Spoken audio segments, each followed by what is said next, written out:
GCash, cash in, and cash out transaction record, auto balance tracker. So, ibig sabihin guys, naka-automatic na siya. Depende dun sa pinaka-capital mo or budget ng GCash mo. So, ipapakita ko muna yung mga pagpipilian na capital na pwede mong magamit or pwede mong bilhin dito sa ating GCash and cash out and cash in.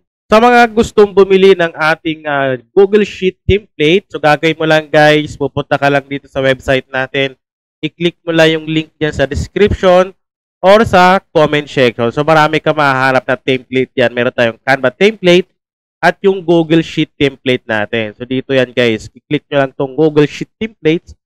So dito makikita yung mga pwede nating pagpilian. So tulad kanina sinabi natin, meron tayong 10K capital para sa GCash, cash in, and cash out. 15K capital para sa GCash and cash in and cash out. At yung pinaka mababa natin na 5K capital. Ibig sabihin guys, depende dun sa puhunan na gagamitin mo. Kasi naka-default yan. So ibig sabihin dito sa ating GCash, cash in, and cash out na 5K capital or 15K or 10K, ito yung pinaka-details niya. Ayan. Kumbaga ito yung papalaguin mo. Kumbaga ito yung pinaka-default capital. Kailangan kasi yan, meron tayong pinaka-default capital kasi doon mababawas or madadagdagan yung GCash mo pag may nag-cash in and cash out. So explain natin yan guys, isa-isa. Simpleng Google Sheet lang ito pero malaking tulong to para sa mga nagka-cash in at cash out sa ating GCash. Okay, so explain natin yung GCash, cash in, cash out natin. Sa GCash cash in natin guys or cash out, meron tayo ditong service category. Hindi lang GCash, pwede rin namang Maya, bank transfer at yung iba pa. So ilalagay na lang natin sa others yan. Okay? So yan yung mga pwede nating maggamit or gamitin dito sa ating GCash template. So meron tayong pinaka-capital. So kahit anong capital naman yan, isa lang naman yung paggamit. Magkaiba nga lang siya ng pinaka-pondo niya. O kumbaga pinaka-budget mo. Ayan. So, meron tayong 5K capital. Ayan. GCash funds, 5K. Okay? So, explain natin isa-isa yan. So, dito sa paggamit nito guys, ay simple lang to. Ayan no. Diba? Simple lang. Wala masyadong kulay. Meron tayong date, cash out, cash in, account name, service category, account number, reference number, service fee o yung pinakatubo, di ba? Yung transaction amount, status of payment, GCash balance. So, automatic na yan, madadagdagan at mababawasan. Okay? So, dito tayo sa GCash funds. Naka-default yan, 5,000. Yung tubo, 0. Yung cash wallet natin ay 0. Ayan. Kumbaga, ito yung lagyan na natin ng pera, yung cash wallet natin. Diyan natin matatali yan. Okay? Ayan. So dito, sa paggamit dito guys, meron din tayong summary. Ayan. So makikita mo rin dito yung total GCash funds, total cash wallet, at yung total tubo natin. At meron na rin ako nilagay na mga sample cash in at cash out fee. Ayan. So makikita nyo na yan. Ayan no. Piso hanggang 10,000. So depende kung magdadagdag ka pa. So yung piso natin hanggang 500, 4%, 20 pesos. Depende kung pwede mong babaan, pwede mong dagdagan. So, reference lang yan guys. Meron din tayong bank transfer. Katulad nitong sa BPI, 10 pesos. Idadagdagan mo pa yan. Depende doon sa idadagdag mo. Kasi may bawas yan, di ba? Pag nag-bank transfer ka. At magdadagdag ka din para doon sa transfer fee mo. So, bahala ka na dyan kung magkano idadagdag mo. So, lalagyan lang natin ng mga pang-reference yan. Yan. Yung cash in, adding funds to your GCash wallet. So, ibig sabihin na yung cash in refers to depositing money into your GCash account. Ibig sabihin, pag meron nagpapa-cash in sa'yo, yan yung mga ibig sabihin yan. Ayan, no? Tapos yung cash out, ayan no. Ayan. So, madali lang naman yan, intindihin. Okay? So, dito tayo sa ating transaction. So, sa paggamit nito guys, madali lang. Siyempre, yung date, napaka-importante yan. I-double click na lang to. Ayan, no? Lalabas naman yan. Ayan, no? Ayan. Sa date, lagay lang natin May 28. Ayan. So, meron tayong customer. Meron kaagad tayong customer na nagpa-cash out. Ayan. So, click natin yan. Cash out. Yung account name, lagay natin. Ayan. Tapos, yung service category niya, GCash. Kasi GCash yung gagamitin. Account number, yung number ng GCash. So, lagay na lang natin dyan. Ayan o. Para sample lang naman. Yung reference number, ito yung pinaka-last. Kasi magta-transfer ka muna, di ba? So, space mo na lang yan. Or, lagyan na lang natin sample para tuloy-tuloy. Yung service fee, sa transaction amount, depende kung magkano, lagyan natin ay 1,000. So, sa 1,000, service fee natin ay tubo natin ay 40 pesos. Sa status of payment, lagay mo ay paid. Ayan. So, automatic na yan, guys. So, di ba? Cash out. Ibig sabihin, magsisend yung customer sa'yo ng GCash. Amount of 1,000. So, ibig sabihin, madagdagdagan yung GCash funds mo. Magiging 6,000 na yan. Di ba? Yung tubo mo, 40 pesos. Yung cash wallet mo, nag-abono ka ng 1,000. Kumbaga, naglabas ka ng pera kasi, di ba? Kasi may nag-cash out. So, maglalabas ka ng 1,000 pesos. So, mag-aabono ka. Ayan, no? Yan.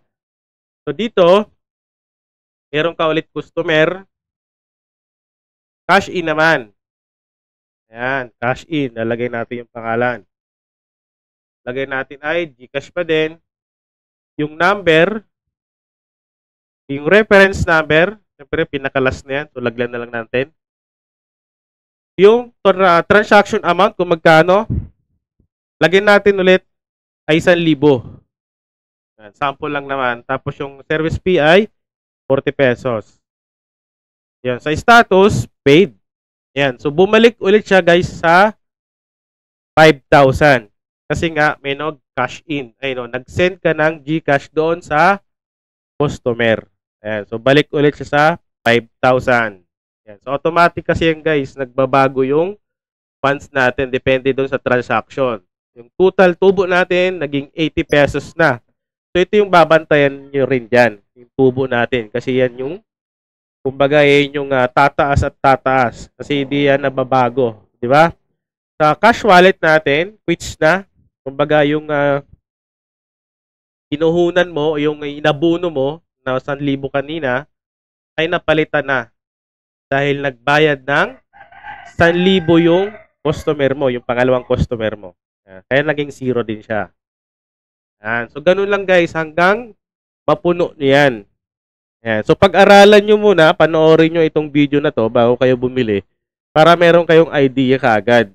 Hindi yung bibili muna, saka siya papanoorin, di ba? Mas maganda yung panoorin mo muna yung paggamit, saka mo siya bilhin kung magugustuhan mo. So, depende pa din doon sa pag-aaralan mo kung paano mo siya gamitin. Pero napakadali lang siya gamitin. Okay, dito sa summary, makikita mo na yung pinaka-graph din niya. Ay, no? Bumalik kasi siya sa 5,000. Ayan, no? Diba? Ayan. So, gawa pa tayo ng isa pang sample. Ay, yung customer mo ay nagpa-cash out. Nagpa-cash out siya. Maya naman, Maya. Ayan. So, account number, reference number, syempre last na yan, pero lagyan na rin natin. Yung transaction amount, so maglalagay tayo ng 5,000. So, sa 5,000, Maya yung gagamitin eh. So, magdadagdag tayo dyan. Lagawin na lang natin kunyari ay 150. Diba? Or depende kung magkano yung sisingil mo. Yan, paid. So, magiging 10,000. Kasi nga, nag-cash out yung customer mo ng 5,000, magiging 10,000 na siya. Ayan, di ba kanina ay 5,000. Madadagdagan ng 5,000 pa uli, magiging 10,000 na. So, yung tubo mo ay 230 na. Pero sa cash wallet mo ay nag-abono ka uli ng 5,000 kasi nga nag-cash out. So magbibigay ka ng pera doon sa customer mo. Diba? So ganun lang naman yun. I-analyze nyo na lang muna bago mo siya bilhin. Kung magugustuhan mo yung ganitong GCash, cash in, and cash out. So kung meron mang mali, ayan, so message lang guys at tinatama natin yan. So open for suggestion naman yan. Diba? So dito sa summary, makikita nyo rin yung pinaka-graph natin. At dito sa pinaka-last sheets natin ay yung optional lang to guys sa mga may gumagamit ng printer. Diba, ang ginagawa natin ay sinusulat natin yung reference dun sa papel, binibigay natin dun sa customer kasi humihingi sila ng reference number or screenshot. So, pwede mong gawin dito ay i-print na lang ito. Ginawa ko, ang gagawin mo na lang dito guys ay yung date. Ayan o, tanggalin muna natin to. So, ito lang pinaka-format niya. Hindi ko na nilagyan ng kulay para hindi matakaw sa ink. Kumbaga, parang black lang siya. So, date. Yan, lagay mo yung date. Yung amount, lagay mo ay 1,000. Yung type, kumbaga, kung ano yung category. Cash in or cash out. Cash in, lagay natin. Cash in. Yung reference number, napaka-importante yan. Account name. Kung kanino yung account na yon, so lagay mo dyan. Yung agent, kumbaga kung ano yung pangalan mo, lalagay na lang natin dyan. Ayan. So dito, pag na-fill upan mo na yan, pwede mo na siya i-print. Gawin mo lang, i-click mo lang tong printer na icon na to na maliit. Ayan. So dito, pwede mo siya i-customize. Tulad nito, meron siyang DigiBili Sari-Sari Store. Dito mo yan makikita. Dito sa, ayan o, edit custom fields lang. Ayan o. Edit mo lang yan. Yan. Pwede ka magdagdag dito sa kabila. Depende dun sa ilalagay mo. Pero ako din ako nagdagdag kasi nga, pa nagpiprint tayo, yung pinakataas lang. Para itong sa baba, hindi sayang. Pwede mo pa magamit sa susunod. Ayan o. A4 size kasi yan eh. So pag next natin yan, ito na yung lalabas dyan. Ayan o. Lagay natin A4. So, ang mapiprint lang natin yung pinakataas. So, pwede mo pang gupitin ito para yung sa baba ay magamit mo pa. Para tipid ka dun sa papel. Ayan. So, depende kung gusto mo mag-print. So, kung gusto mo na, isulat mo na lang sa papel yung reference number. So, kumbaga parang dagdag lang din to. Sa pagbili ng ating Google Sheet template guys ay madali lang. So, pipili ka lang dito sa website natin kung magkano yung pinakapuhunan mo dun sa GCash cash in and cash out mo. Yung 10K, 15K at yung 5K natin. So, piliin natin tong 5K. Click mo lang yung add to cart.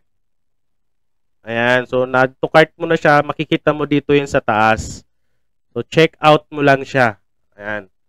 Tapos dito, ang pinaka-importante guys, kailangan ay fill upan mo itong pinaka-billing details niya. Kasi nga, magki-create ka ng account dito para makuha mo kaagad yung template, yung Google Sheet template mo dito sa download. Kasi pag nag-success kaagad yung payment mo, mapupunta kaagad dito yan sa download dashboard ng profile mo. So, ibig sabihin, kailangan mo maggawa ng profile or account dito sa website natin. So, fill upan mo lang yan. First name, last name. So, yung kagandahan kasi dito guys, every time na maglalagin ka, makukuha mo yung mga binibili mong template dito sa website natin. So, meron naman yan, mag-e-email naman yan. Meron doon na instruction kung paano mag-set ng password dito sa website natin. Para mas maganda, nakalagay dito sa ating download dashboard ng profile mo. So, fill upan mo lang yan. So, click mo lang tong create account.